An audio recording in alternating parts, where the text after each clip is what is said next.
I hadn't intended to make this video, but I was reading an article about Selma Hayek, the actress, and she was speaking about how she identifies herself as a feminist to the Guardian newspaper.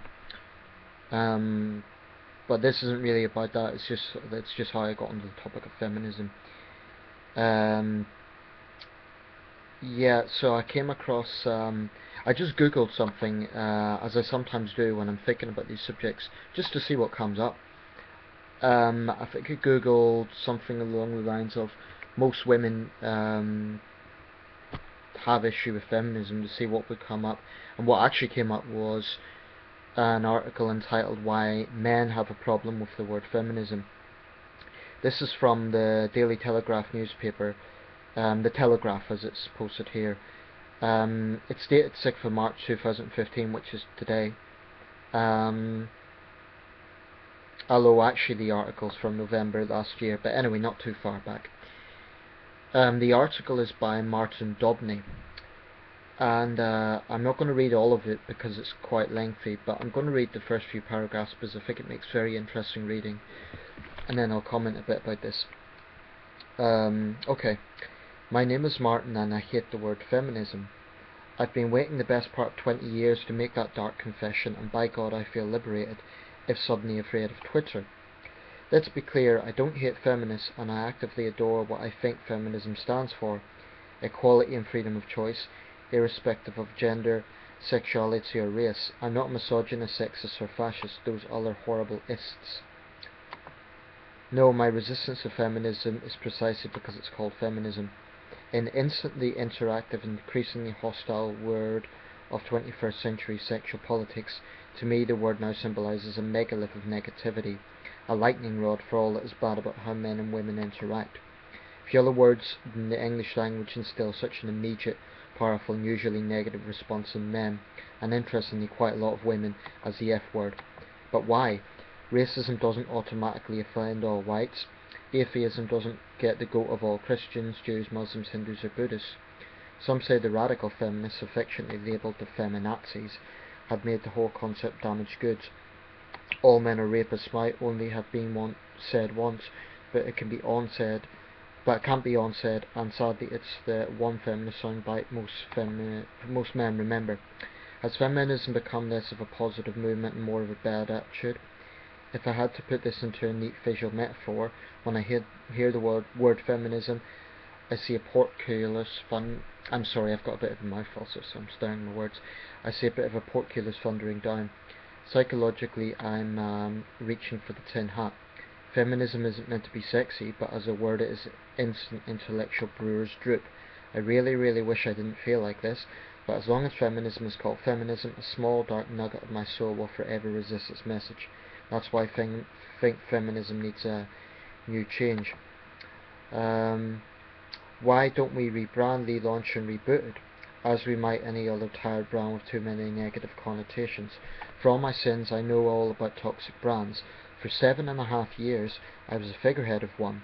From 2003 to 2010, I edited Lads Mag Loaded, undoubtedly British feminism's nemesis, and as sales faltered, it was my job to relaunch the magazine on 3 occasions. We spent a lot of time, money and effort on this and spoke to thousands of men, and none of it mattered. In a succession of 4 a.m. moments, it finally dawned on me the problem was that we were called Loaded. We were a brand with so much baggage it was impossible to shake off.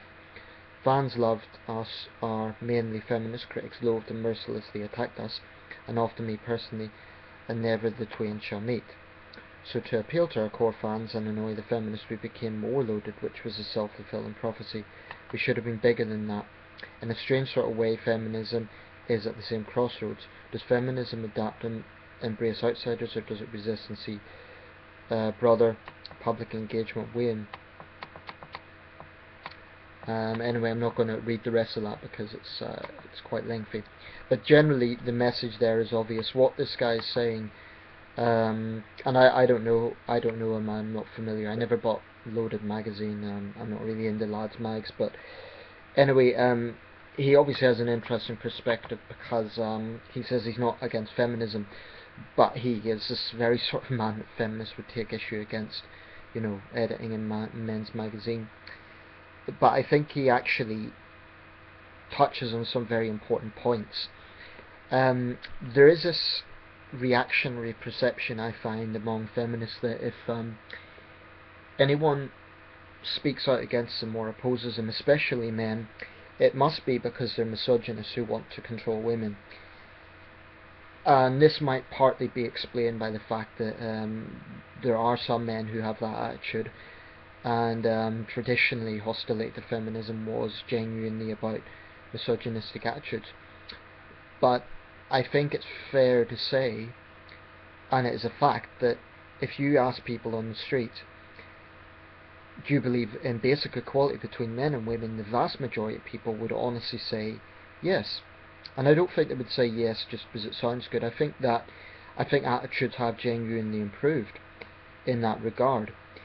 And I think early feminism does deserve some recognition for the important role it played, not just actually in terms of ensuring women's rights, such as suffrage and so on, but actually in some ways liberating men from traditional, I guess you would say, gender roles expected of men.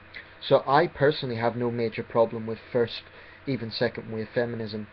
I've made it clear I have a big problem with third wave feminism, and nothing changes that. I still have a big problem with it.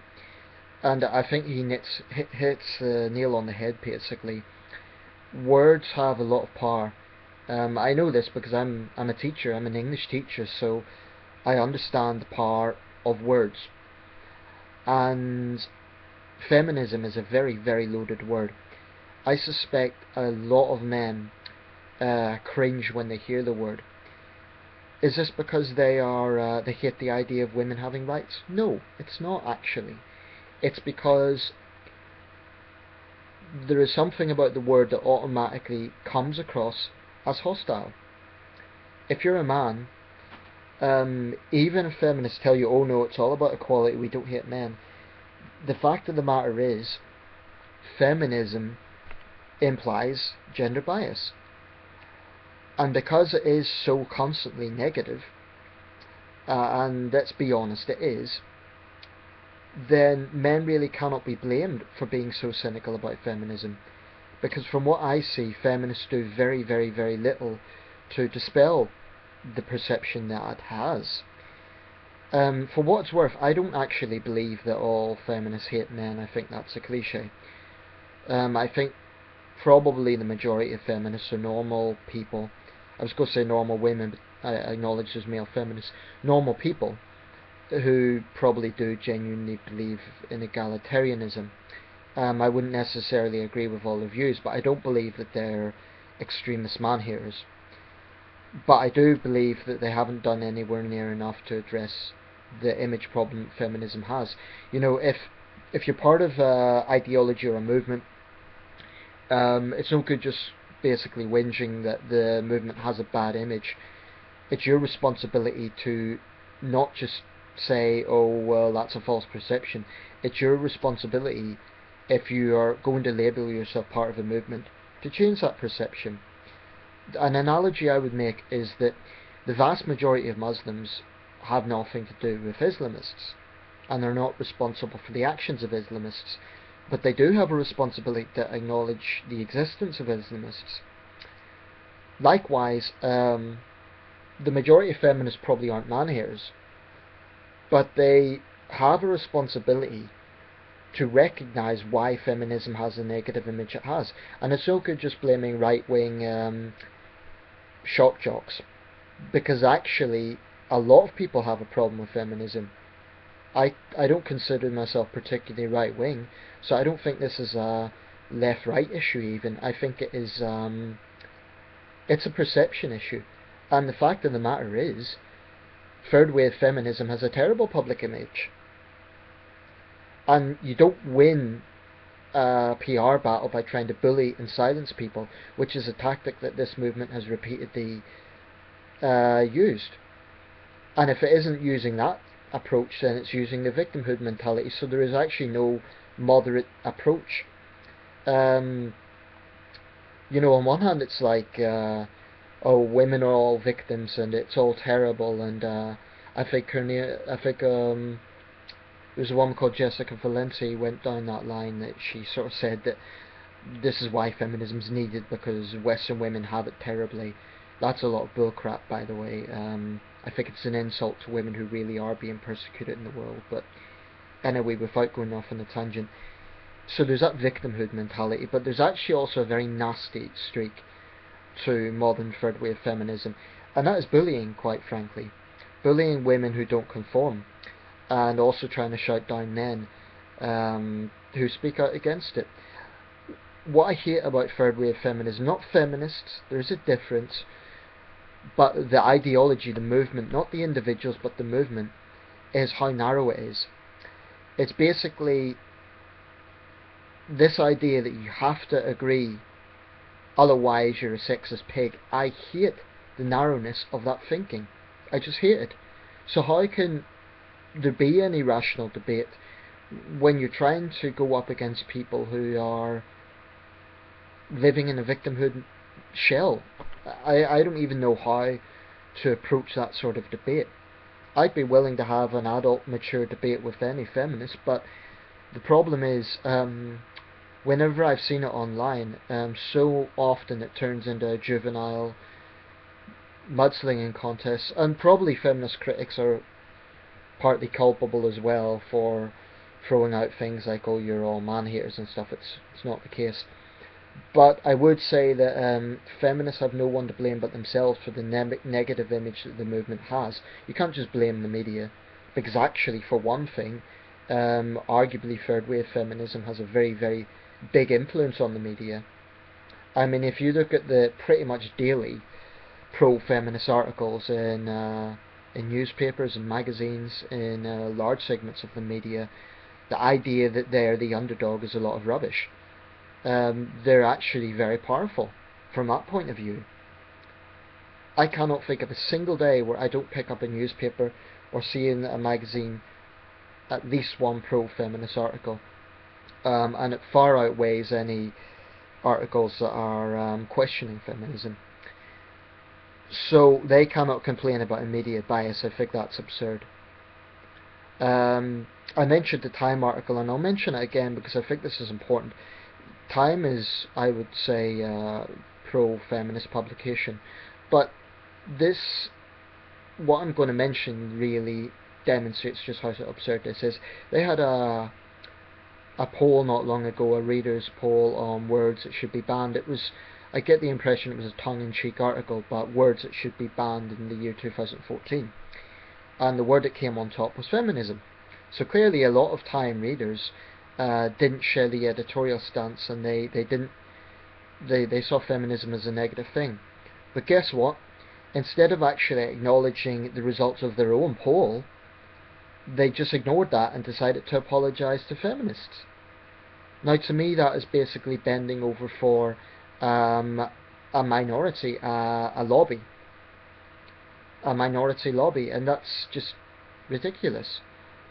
What they should have done is maybe had a follow-up article and examined, well, why is this word so negative, rather than apologising to one lobby.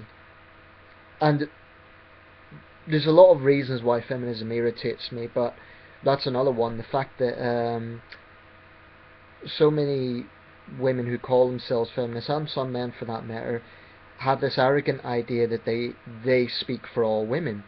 I've no problem with people who believe in equality and call themselves feminists. That's their right, that's fine. But I do have a problem with them arrogantly saying that they represent all women. I think that's just very obnoxious, because what right do they have to assume that they can think for other women? Because maybe other women, in fact there are many other women who reject the term precisely because they do see it as divisive, they see it as anti-male, and they don't think it's helpful to them. And I would say that if the movement wants to reach out to more men, they're not going to do it by patronising men and by basically trying to force people into conformity. You know, saying that it's just about equality is a bit phony, because it's not. It's a giant marketing scheme. You know, I think that movements should be judged by their actions, not by their words. And feminism very often uses divisive actions. It's really not what it claims it is. And I won't lie, I get a bit fed up with it. I get tired of reading about it. But I think the thing that bothers me most of all is how it's very, very difficult to stand up to some of the negative and divisive rhetoric that they put out there without a very vicious smear campaign by certain leading feminists against their opponents. In other words, sort of dismissing all opponents as misogynist pigs. I mean, women who stand up against it are bullied and silenced and told that they're stupid, and men who do are told that they're misogynists who want to control women. That idea is absurd. Um, I believe in women's rights. I don't care if feminists believe that or not. I know in my own mind and my own heart what I believe in. And that's what I believe in. But then there's another approach. I mentioned patronizing. I've come across feminists who maybe they think they're going for a moderate approach, but they'll say things like, oh, but actually you are a feminist because you say you believe in equality. My response to that would be, if someone doesn't want to label themselves, that's their right. I do believe in equality, but I'm not going to label myself a feminist because I see a lot of problems with the movement. So, when a movement does have a serious image problem, then it's entirely legitimate to distance yourself from the movement. I'll put it another way, the ideology is maybe not a bad thing because, let's say the original ideology is about egalitarianism. Now, very few people are going to argue about that, but a lot of people are going to have a problem with the term feminism. It is an automatically hostile word. For one thing, it is bias, because it's not humanism, it is feminism. Now that immediately suggests gender bias. So it's an oxymoron to say it's about equality when it is blatantly only focused on half of humanity, and to hell with the other half. Or at least it sends out this perception that men have it all good. When feminists harp on about women are victims, it implies that men are princes of privilege, and that is an odious lie. I'm not saying that feminists necessarily say that, but I'm talking about perception here, and perception is very powerful. So if you're constantly promoting the false logic that women have it all bad, that then insinuates that men have it good, and that's just an outright dangerous distortion. I say dangerous because anything that divides people is dangerous. So I do think this movement needs to be challenged, and I would like to see more celebrities have the conviction to speak out against it, and not have to be abused for doing so, and not lose their jobs, and not be censored. Because actually this movement has a very powerful influence on the media, and I'll stick to my guns. I would be, if I was a public figure, I would be prepared to speak out against it, whilst at the same time calling for genuine egalitarian movements and genuine egalitarian campaigns, in whatever form they might take. So, for example, if Selma Hayek, let's say, as an example, is speaking out against domestic violence in Mexico, I applaud her 100%, because that is a big problem in that country. And if she wants to call herself a feminist, great, that's her right. But neither she or any other person who calls himself a feminist has a right to say that they represent all women, or that to prove that you're egalitarian you have to call yourself a feminist. That is bullshit, and it's absolutely obnoxious. It's a bit like saying to prove that you don't like racism you have to automatically join the NAACP.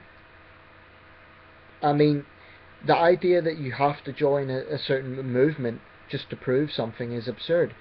I appreciate that political movements can give a focus for change, but it's a bit like, here's another analogy I would make, and I'm going to round up soon, but it's a bit like a lot of people might agree with certain policies of a political party, but they wouldn't want to join the political party because they feel that they would be sort of selling their soul to and then have to agree with everything the party stands for. Because once you're in a political party, and I've had experience of this, it's quite difficult to be independent.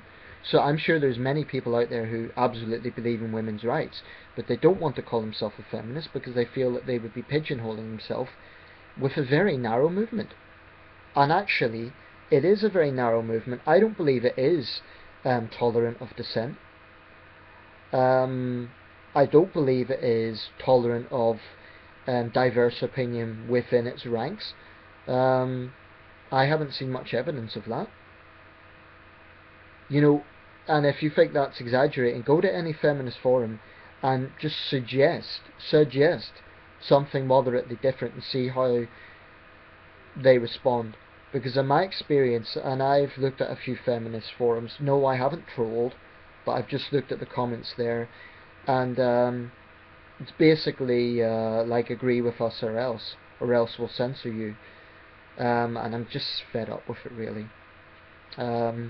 So what I would conclude with is this is not an issue about individual feminists. I'm sure many are decent people, but the movement has a problem, and instead of blaming the media or blaming the patriarchy or blaming people misunderstanding it, feminists need to really look at why this movement has such a negative image. And in large part it is to do with its divisive language, i.e. constantly talking about female victimhood versus male privilege, never having a positive word to say about men. Okay, it might not necessarily say hateful things about men, but if you're claiming to be about equality, and yet you never have anything positive to say about half the human race, then it's just a phony argument. You know, if feminists really want to prove that they're not man-hating, it's no good just saying that, well, we don't say hateful statements about men. You have to also say positive things about men once in a while. And feminists rarely, if ever, do that. Unless, of course, it's male feminists who slavishly agree with them. And just a point about that, male feminists, okay, it's their right, they can call themselves feminists if they want. I've no problem with their right to do that. But in my experience, male feminists are incredibly subservient to women feminists. I'm sorry, but that's my perception. I haven't seen many male feminists think outside the box and sort of have their own opinions and say, well, I believe in equality and I believe this approach should be taken. What I find is male feminists just slavishly agree with female feminists. That's my experience. I'm not just inventing that, it's just my honest experience of what I've seen. And I've been in sometimes heated debates with male feminists, and they say some crazy things. In fact, some of the most radical feminists I've seen have been male feminists, and they'll say things like, oh, we men are privileged and we keep women down and bullshit like this. And it's just, those guys are not helping anyone, and frankly they're making themselves look rather foolish. But it's their right. Anyway, I'll leave it there. I'm an egalitarian. I'm not against all feminism. I believe that feminism is needed in some parts of the world. I definitely believe in human rights movements and specific egalitarian movements in areas where it's needed. I just find third wave feminism divisive, hypocritical, and entirely responsible for its own very negative image.